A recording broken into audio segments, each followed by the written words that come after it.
নমস্কাৰ। আপোনালোক সকলোৱে জানে চাগে যে APSC CCE মেইনছ অহাকালিৰ পৰা পতা হ'ব 26, 27 আৰু 28 জুলাই তাৰিখত।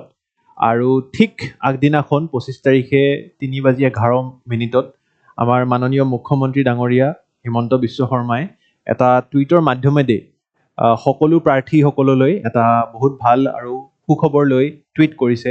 মই সেইবাবেই এই ভিডিঅ'টো শ্বুট কৰিবলগীয়া হৈছে। তো প্ৰথমতে মই টুইটটো দেখাবলৈ বিচাৰিম আৰু আপোনালোকক জনাম যে কি ধৰণে এইটো এটা হিষ্টৰিক চেঞ্জ হৈছে ফৰ অল APSC এছপিৰেণ্টছ।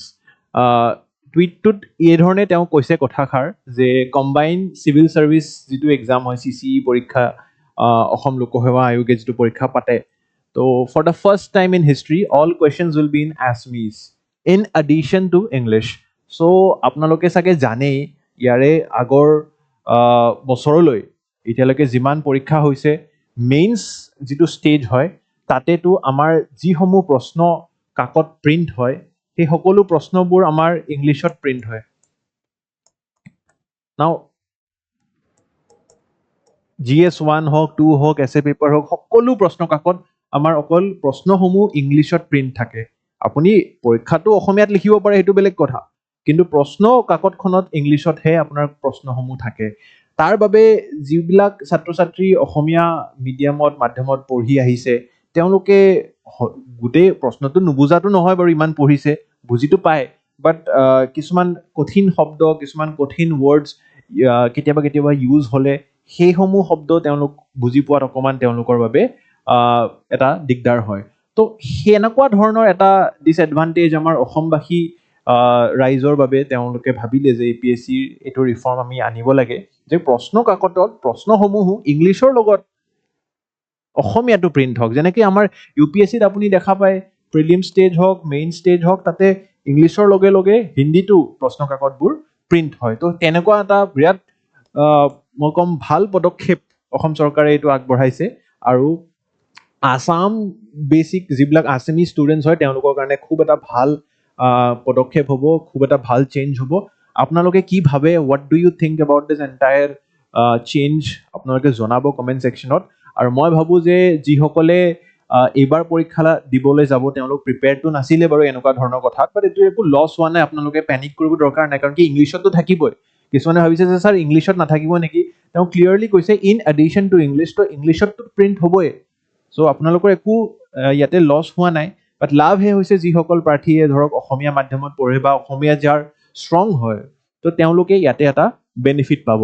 আচ্ছা, তাৰে লগতে কিছু আৰু আমি পদক্ষেপ আপোনালোকলৈ জনাব বিচাৰিম যে আমিও SPM IS একাডেমীত কিছুমান চেঞ্জেছ ইয়াৰ লগে লগে আনিবলৈ আৰম্ভ ইতিমধ্যে কৰি তুলিছোঁ।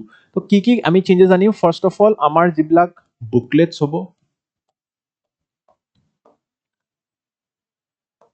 আমাৰ যিবিলাক কাৰেণ্ট এফেয়াৰ্ছ মেগাজিনছ হ'ব, আমাৰ যিবিলাক APSC প্ৰিলিমছ হওক, মেইনছ হওক, তাৰে আগে আগে যিবিলাক আমি আপোনালোকক ষ্টাডি মেটেৰিয়েলছ দিওঁ,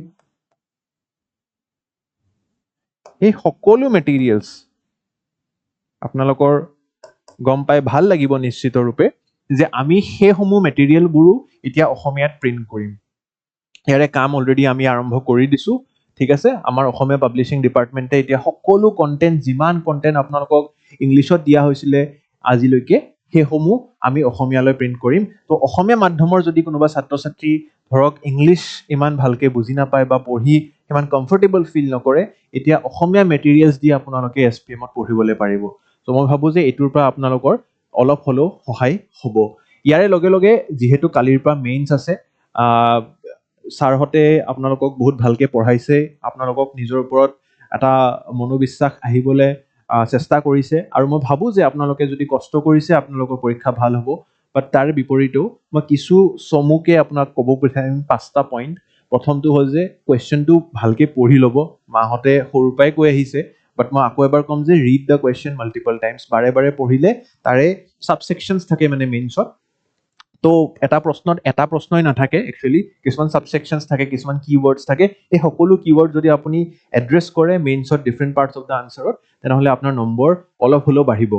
দ্বিতীয়তে ডিভাইড ইয়ৰ টাইম এফেক্টিভলি আপোনালোকক ক'বলৈ দৰকাৰ নাই যে 10 মাৰ্কাৰ্ছ থাকে আৰু 15 মাৰ্কাৰ্ছ থাকে তো 10 মাৰ্কাৰ্ছক কিমান টাইম দিব লাগে কিছুমানে সেই 7 মিনিট এণ্ড 11 মিনিটৰ ডিফাৰেঞ্চিয়েশ্যনটো কৰে বাট মই ক'ম যে যি হিচাপত আপুনি জানে যিটো প্ৰশ্নত বেছি ভাল নলেজ আছে সেইটোতে গোটেই সময় নিদিব কিছুমান এনেকুৱা প্ৰশ্ন মানে try two attempt the entire question paper এইটোৱে মই ক'ম ইন শ্বৰ্ট ষ্টে কাম এণ্ড কম্প'জড ঠিক আছে একদম পেনিক নকৰি বহুতে কপিব ধৰে প্ৰথমবাৰলৈ যিবিলাকে দিবলৈ গৈ আছে তো মই ক'ম যে একদম নৰ্মেল প্ৰচেছ হয় একো নাই আপোনাৰ কাম এণ্ড কম্প'জাৰটোৱে টেষ্ট কৰিব একচুৱেলি এজন চিভিল ছাৰ্ভেণ্ট হ'বলৈ গৈ আছে আপুনি তো কিমান ধৰণৰ এটা নানা ধৰণৰ আপোনালোকৰ চিটুৱেশ্যন মব ভাইলেঞ্চ আপোনালোকৰ পাব্লিক এড্ৰেছিং এইবিলাক ফেচ কৰিব লাগিব তো এইটোতো একোৱেই নহয় সেনেকুৱাকৈ ভাবি যাওক পানী খাব পাৰিলে অলপ গ্লুক'জ মিলাই কিনে খাব পানীত আৰু তাৰে লগতে হেল্ডি ইট কৰিব বাহিৰৰ জমেট' চুইগি নকৰিব এইকেইদিনত একদম ঘৰৰ বইল ভাত দালি খাব মই ভাবোঁ যে সেইটোৰ পৰা আপোনাৰ পেটটো ভাল ৰাখিব আৰু পেট ভালে থাকিলেহে আপোনাৰ মাইণ্ড ভালে থাকিব